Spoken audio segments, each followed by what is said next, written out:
নমস্কার সকলকে। আমি সুস্মিতা কর, শিক্ষার্থী প্রতিনিধি, সংখ্যালঘু অধিকার আন্দোলন।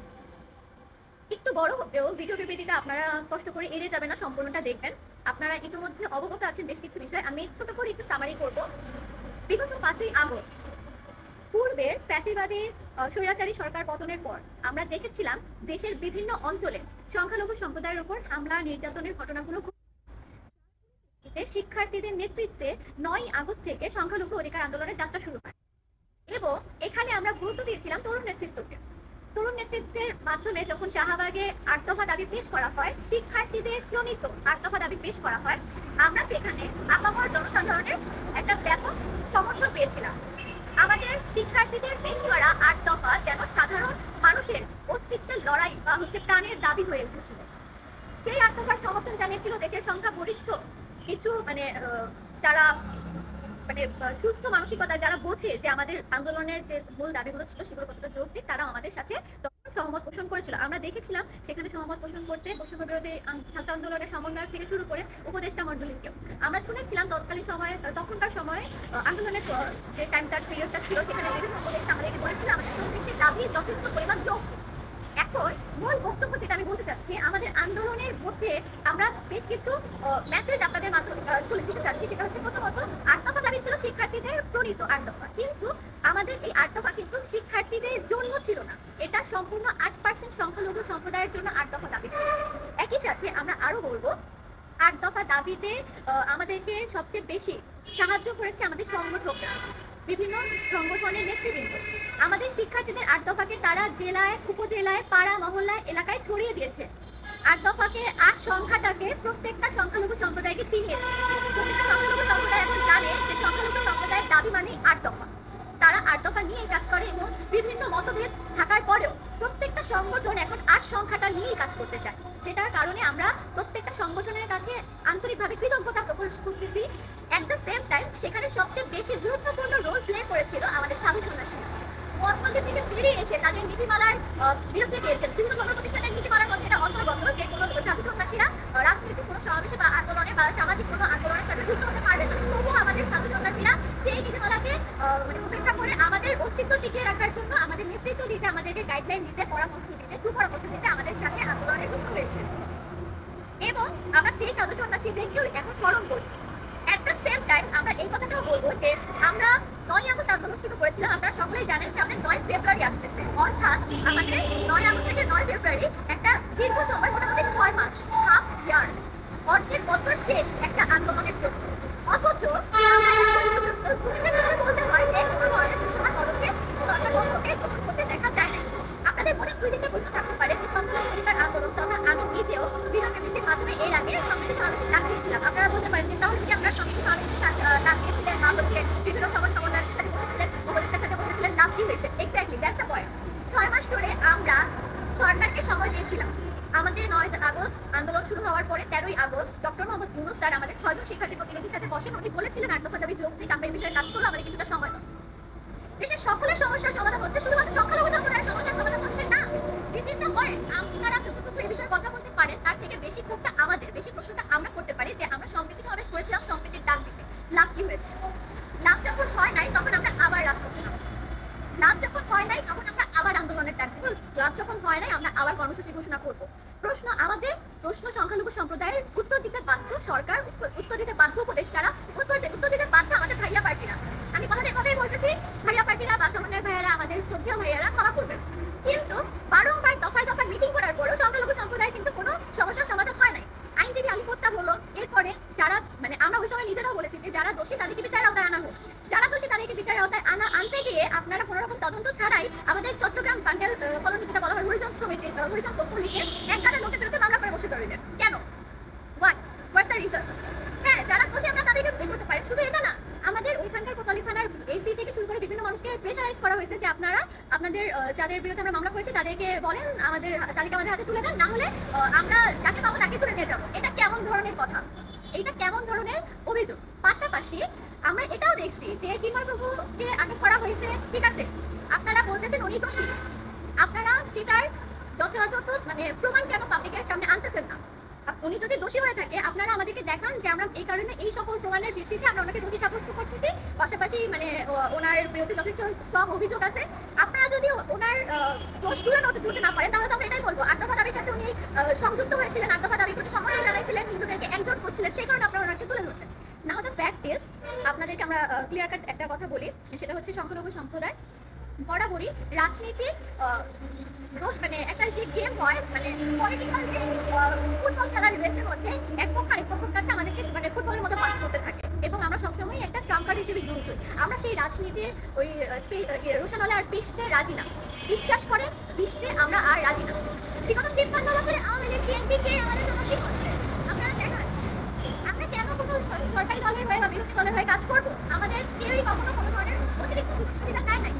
নাও দ্য ফ্যাক্ট ইজ, যে কথাটা বলার জন্য আছি মূলত এই ভিডিওর ভিত্তিতে আমি পাবলিশ করতে চাচ্ছি, সেটা হচ্ছে 6 মাস হতে খুব বেশি দিন আর সময় নেই।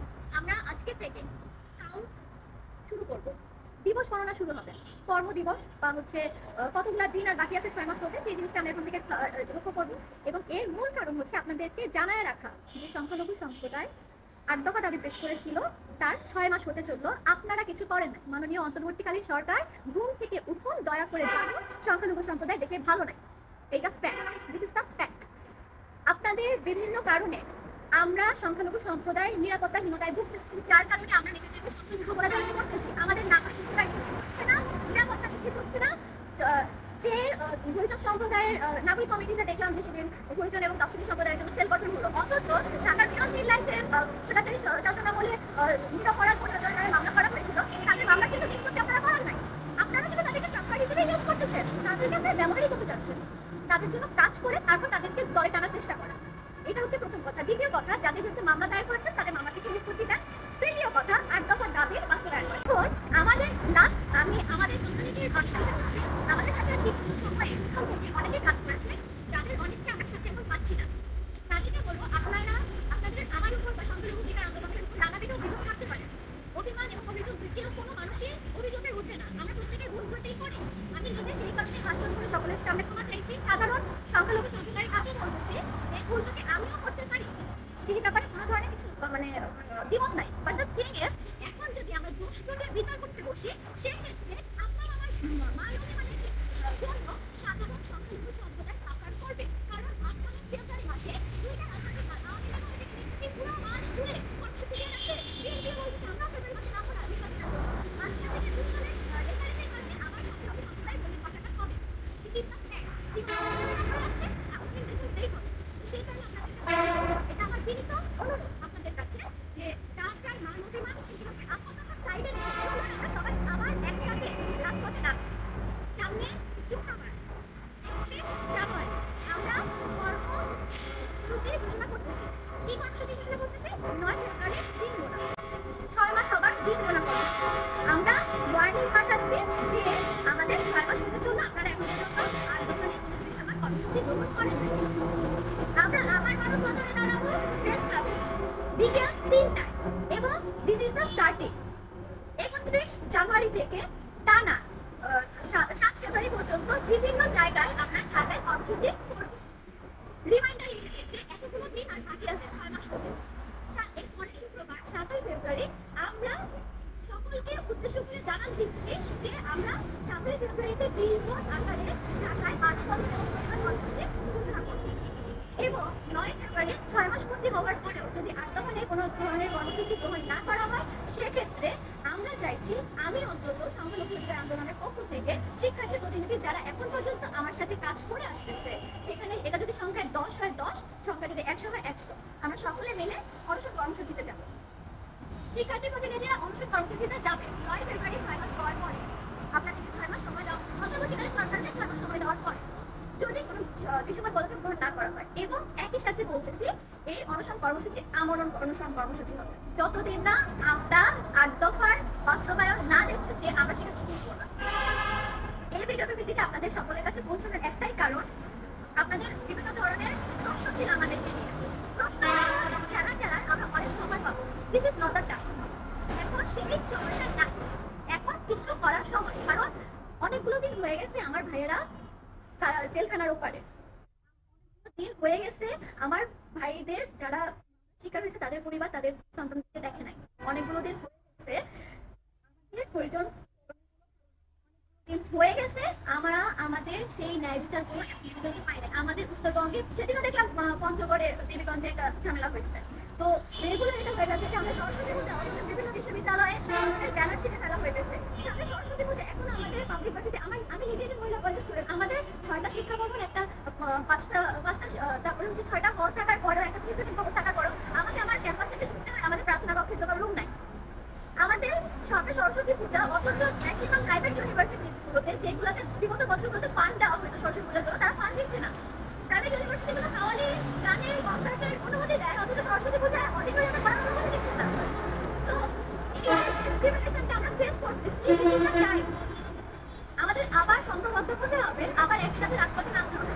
আমি একতা মানে বুঝি আপনি ডাকলে আমি নামবো, আমি ডাকলে আপনি নামবেন, এটাকে একতা বলা হয়। আপনি ডাকবেন আমি নামবো না, আমি ডাকলে আপনি নামবেন না, এটাকে একতা বলে না। আমি প্রথমে এর আগে আপনাদের কাছে ক্ষমা চেয়ে নিচ্ছি যদি আমার কোনো কাজে আপনাদের মনে হয় যে আমি ভুল, আপনারা আমার ভুলটা নিয়ে সমালোচনা করেন, যদি ভুল করেন আপনারা যদি পাবলিককে বলেন আমি টাকা চাইছি, সরকারের সাথে লিয়াজে মিটিং করতেছি, সরকার আমাকে সুযোগ সুবিধা দিয়েছে, দেখান, স্টেটমেন্ট দেখান, ট্রানজ্যাকশন দেখান, এনি কাইন্ড অফ প্রমাণ দেখান যে এই কারণে সুশীলটাকে আমরা দালাল করবো বা এই কারণে সুশীলটার কাছে আমাদের অভিযোগ বা অভিমান রয়েছে। যদি দেখান সেক্ষেত্রে আপনাদের অভিমান এবং অভিযোগ আমি মেনে নিব, না হলে আপনারা সবাই আমার সাথে কাজ করুন, আমার ডাকে আপনারা আসবেন।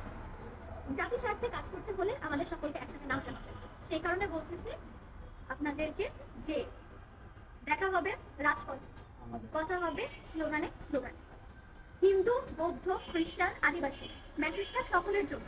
বিকজ গত বেশ কিছুদিন আগে আদিবাসীদের উপনদীতে হামলা হয়েছে, শিক্ষা কমিশনরা বোর্ড হাসপাতালে ছিল দীর্ঘদিন। আমাদের খ্রিস্টান কমিউনিটি এখন হয়তো বা কিছু হচ্ছে না, কিন্তু হতে পারে যখন হিন্দুদের উপর হামলা হতে হতে হিন্দুরা শেষ হয়ে যাবে, সংখ্যার বিরোধে চলে আসবে, তখন আমাদের কিন্তু খ্রিস্টান কমিউনিটির উপরে পড়বে। খ্রিস্টান কমিউনিটি শেষ হয়ে গেলে বৌদ্ধ কমিউনিটির উপরে পড়বে। টাইম যখন আমরা একসাথে নামতে পারি, আপনারা বৌদ্ধ সম্প্রদায়ের শিক্ষার্থীরা ভুলে যাবেন না। দুর্গাপুজোর আগে কিন্তু আমরা এই মেসেজটাও পাইছিলাম যে আমাদের জীবনদান কর্মসূচি স্থগিত করার ঘোষণা দেওয়া হয়েছে। তো সেই কারণে হিন্দু বৌদ্ধ খ্রিস্টান আদিবাসী আমি সকল স্টুডেন্টদেরকে, সাধারণ আপামর জনগণকে আমি এই কথাটাই বলবো, চলুন 8 দফাকে সুষ্ঠুভাবে মেনে নেওয়ার, বাস্তবায়ন করানোর আওয়াজ করি। এখন না হলে কখনোই না। আমরা সকলে মিলে একসাথে পারবো বিরুদ্ধে একটা রাষ্ট্র গঠন করতে, সাম্যবাদের একটা রাষ্ট্র গঠন করতে, যেখানে সত্যি যে হিন্দু বৌদ্ধ মুসলিম খ্রিস্টান প্রত্যেকটা মানুষ ইকুয়াল রাইটস পাবে। This is the fact.